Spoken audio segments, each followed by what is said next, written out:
In California, twin siblings David and Jennifer spend their days very differently. Jennifer is a popular girl and goes on dates with any boy she wants. Meanwhile, David is rather shy and stares at his crush from afar while only imagining talking to her. He likes spending his evenings at home watching a black and white sitcom from the 50s called Pleasantville, to the point where he can recite every line of dialogue from memory. Sometimes he overhears his divorced mother arguing with his dad about custody, but David just turns up the TV volume instead of offering support.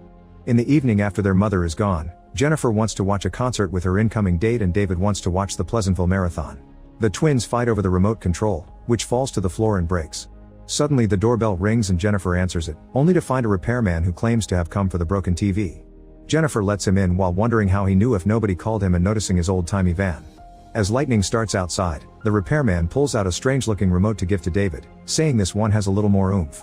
On his way out, the repairman comments on Jennifer's date, not explaining how he knew that either. Afterward, David turns on the television using the strange remote. He and Jennifer start fighting over it again at the same time that the two teens on Pleasantville also fight over a book. Suddenly the remote glows and the twins are transported into the television. They are now part of a black and white world, and even their clothes and hair have changed to match the characters. At that moment George, the father from the series, reminds them it's time for school. It seems the twins have truly taken the place of the series siblings and the other characters even call them by the fictional names. The TV repairman appears and tells Jennifer and David that they are a miracle, and this is happening thanks to David's encyclopedic knowledge of the series. He also shows them that in their world, Jennifer's date arrives at the house but leaves when nobody answers, insulting her. The twins demand to be taken back, but the repairman is offended because they don't appreciate his gift and disappears. After they hide the remote, the mother Betty forces the twins to have breakfast, which is huge and full of greasy foods. Then the twins make their way to school, and David recognizes all the characters from the series. Jennifer is starting to freak out, so David insists that they have to play along until the repairman gets back. Suddenly a fire truck appears and a group of 5 firemen get out, but they're only here to get a cat out of a tree. As Jennifer complains about the situation, a high schooler named Skip says hi to her. Jennifer immediately likes him and now looks forward to going to school. Later in geography class, the teacher tells the students about the few streets in town. Jennifer asks what's outside of Pleasantville, confusing everyone else. The teacher just answers that the end of Main Street is just the beginning again. Meanwhile, David practices with the basketball team.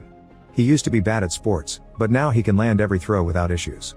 Everyone else on the team scores every time too, confirming this place runs on TV logic. Then Skip approaches David to ask if he should ask Jennifer out. David recognizes this as the beginning of an episode and tells Skip that he should wait.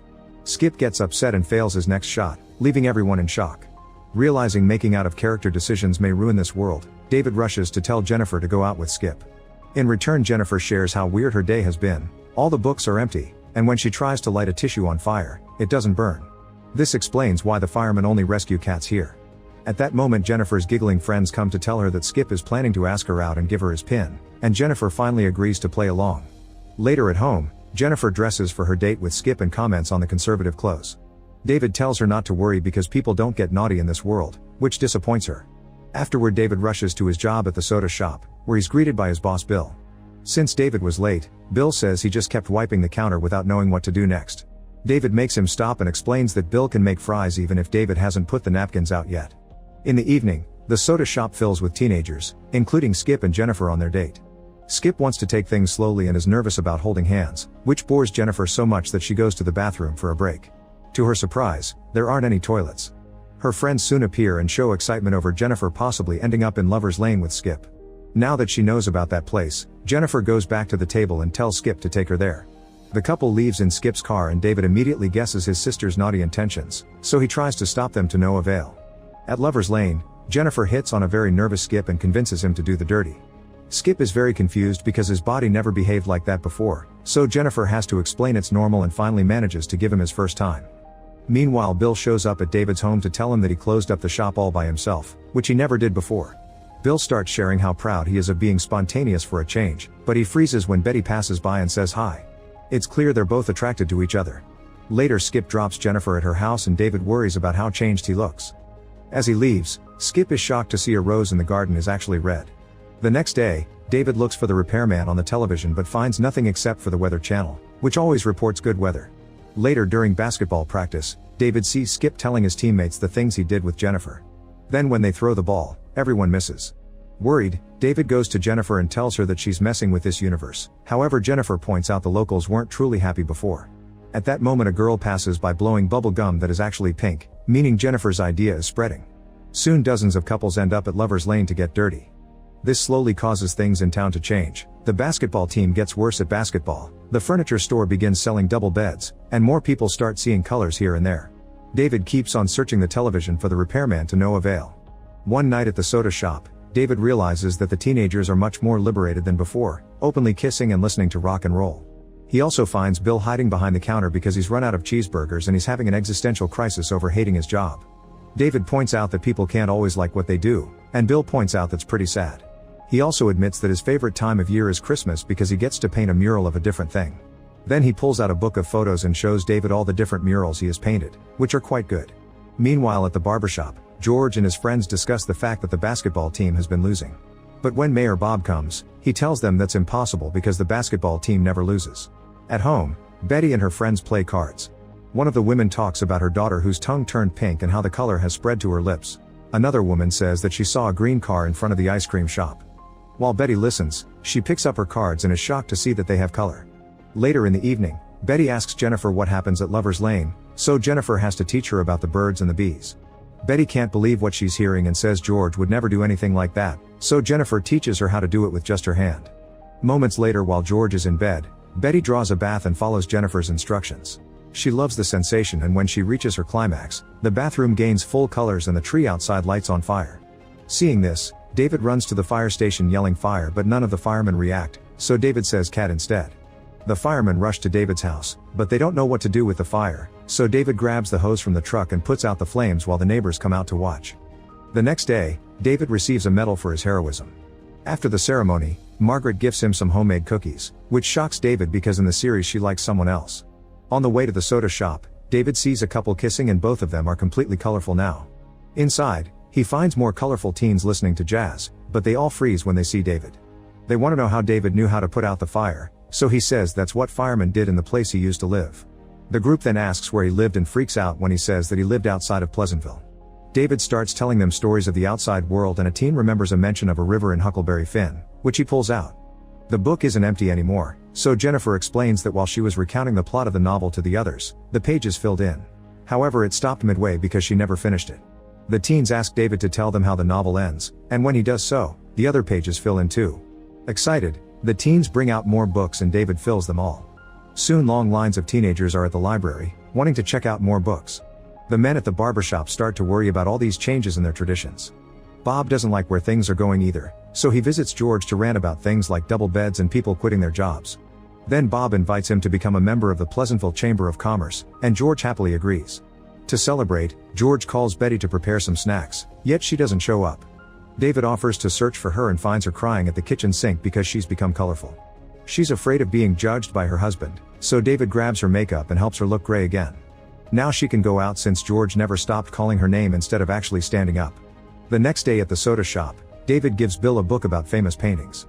The sight of such beauty truly shakes Bill up and he says he'll never be able to paint like that because he can't see colors. Moments later, David asks Margaret out, and she agrees. Jumping in excitement, David returns home and is shocked to see the repairman on the TV. The repairman is considering sending the twins back because they're changing too much, but David just turns the TV off.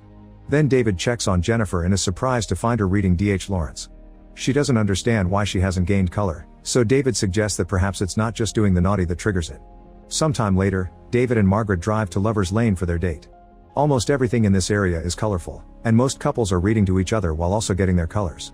David shares some stories from outside Pleasantville and Margaret feeds him fruits she's picked, even going to a tree to grab a fresh apple. Meanwhile, Betty is walking through town and notices a large painting on the window of the soda shop. She goes inside and finds Bill painting in new styles. He invites her to look at his paintings and shows her the famous art in the book.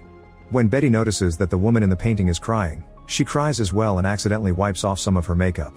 Afraid, she tries to leave, but Bill stops her because he wants to see her beautiful color and wipes more makeup off. At home, Jennifer is still reading when she realizes she's chilly, so she puts on a sweater. She also realizes she's having trouble with the words and puts on her glasses.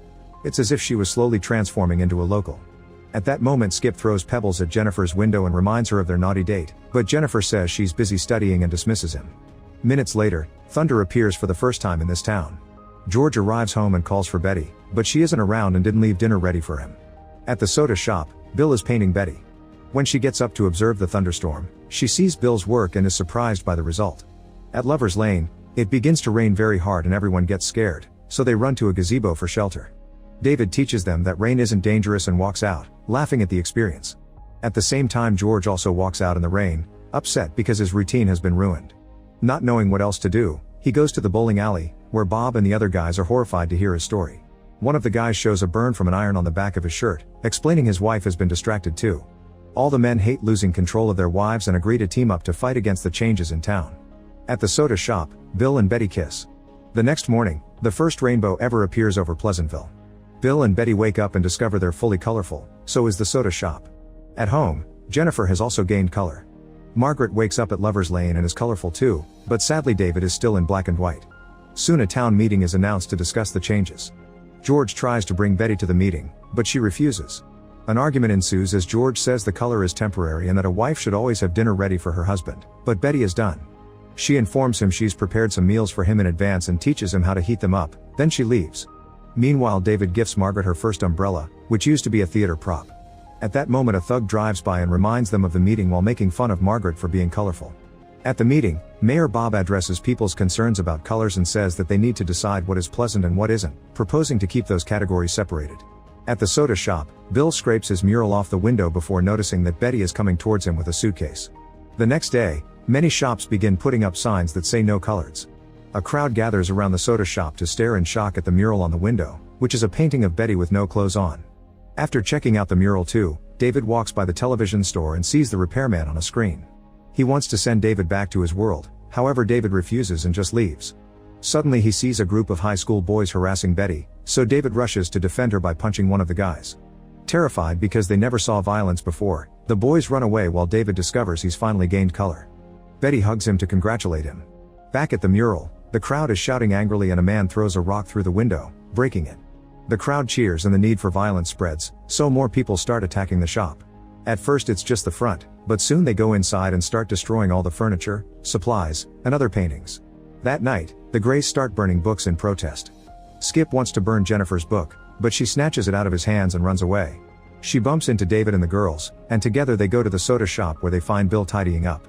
The group immediately volunteers to help him. Soon Bob holds another meeting at town hall, telling the citizens that they need to set a code of conduct for the town.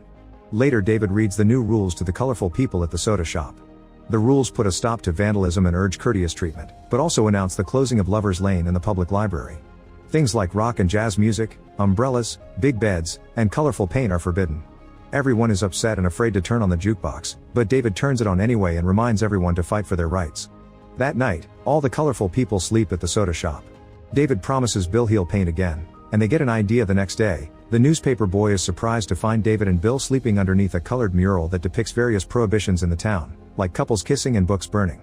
A crowd soon forms to voice their disapproval, causing David and Bill to get arrested. Sometime later, George visits David in jail while eating cocktail olives right from the jar. He explains that Betty left 3 days ago and that he can't tell what day it is because his routine was broken. George wonders what went wrong and David says nothing, it's just that people change. At David and Bill's trial, they are charged with the intentional use of prohibited paint colors. David asks for a lawyer, but Bob says they aren't using one to keep things pleasant. Furious, David starts a speech about the important things in life, pointing out that there's no difference between the black and white people and the colorful people. David asks George if he misses something else besides the cleaning and cooking, making him look at his wife. Crying, George stares at Betty and admits she looks the most beautiful he ever saw her, causing him to gain color. As David continues to talk about the importance of expressing feelings, other people in the courthouse turn colorful as well. Bob gets angry, but David just taunts him until he snaps and gains color too. Everyone gasps and Betty gives David a mirror so Bob can face the truth. As a horrified Bob runs away, a person tells everyone in the courtroom to come out. The crowd rushes to the street and are pleasantly surprised to see the whole town is now full of bright colors. After Margaret kisses David, he wanders to the television store and sees they're finally showing images of the outside world, also in color. Later, Jennifer tells David that she's going to stay in this world for a while, hoping she can go to college here. David promises to come back and check on her soon, then they hug. After Jennifer leaves on a bus, David goes home and Margaret asks him to never forget about her while giving him a sandwich. Betty gifts him a cardigan and says she's proud of him. Then the women watch David use the remote to finally go back to his world. Back in his living room, the Pleasantville Marathon is about to start, but David turns the TV off and goes to check on his mom, who is crying in the kitchen. She shares her worries and David offers some advice, shocking her with how smart he's become. In Pleasantville, life is now colorful and changeable. Betty and George sit on a bench discussing their future and Bill soon joins them.